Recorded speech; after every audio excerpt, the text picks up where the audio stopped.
If you could just kick off with a bit about the genesis of the project, where did you get the initial idea, and why did you think it was an important story to tell on the big screen? For sure.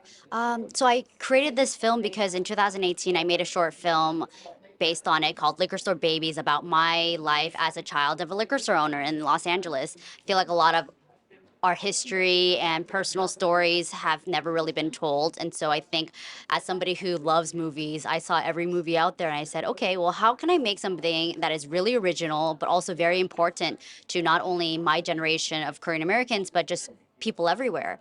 And so I think back, starting 2019, I set out to make a feature-length documentary from the 5 minute to now the 85 minute. And I think for me, it was so important to be able to see it on film because it's never been told. But also, I think when 2020 hit, the pandemic, George Floyd's death, there were so many protests across the world, and our world is so divided now. How do we have meaningful conversations? And this was a really big question that I was grappling with. And even when it comes to my parents, I was thinking, how do I even have conversations with them? So that's kind of how the idea started. Tell us, what was it like, the journey of making the film? What were some of the biggest challenges you faced? But what were perhaps some of the highlights?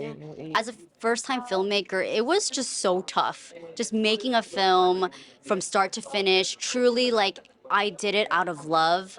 Obviously, as somebody who doesn't come from money, it's like, how do I even make a movie from scratch? And I think that was probably the hardest part, trying to find funding, trying to find supporters and organizations to really amplify us. And I think throughout the journey, we met so many amazing people who really highlighted and foster our talent and our love of this film. And so it's been such an incredible journey thus far. I think one of the probably the highlights of being able to just make the film and capture these moments that I probably cannot capture again. We really captured a moment in time where we cannot go back.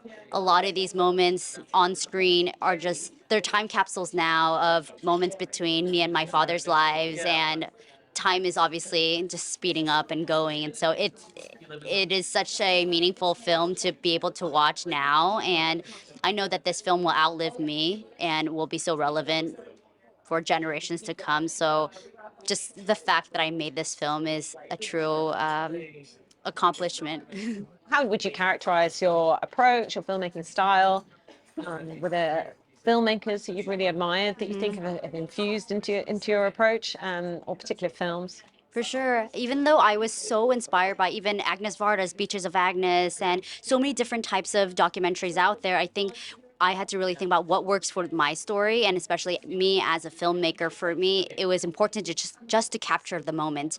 It didn't need to be shot in 4K because I didn't shoot anything in 4K. It was truly like a very simple camera that was even 1080. So I think for me, it was like, how do I capture this moment and make it as intimate as possible? And so even if it felt messy, I think that still worked with my aesthetics.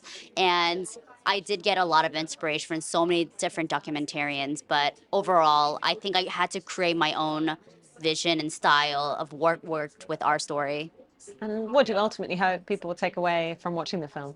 I hope people just take away the fact that, we should have more meaningful conversations with our parents, our neighbors, just people. I think we're in a generation where everybody is quote unquote cancelable. And if just because we don't like somebody, we'll write them off so quickly. But I think we need to have a little bit more empathy and grace and understanding because everybody's struggle is very different. And I think we need that in our world, just a little bit more understanding.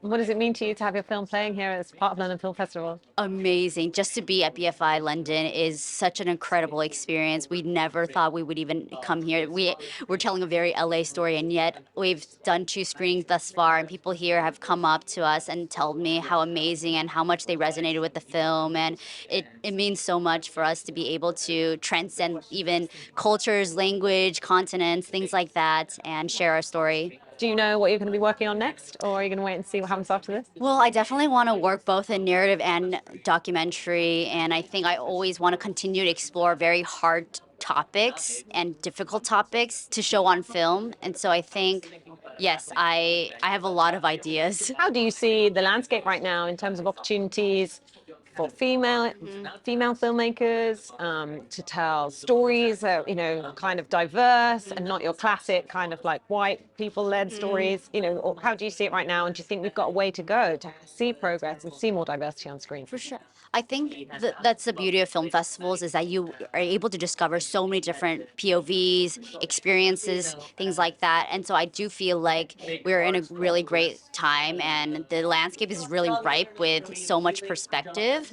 I think it's really about how do we amplify those? How do we amplify original ideas instead of rehashing all the sequels over and over again, which I totally love. I will watch every Marvel movie out there, but at the same time, there are so many original ideas that need to be told. So I think it's really up to us to highlight every single person. Fantastic. Well, thank you so much for sharing all that with us. Thank you. Really enjoy your time here in London.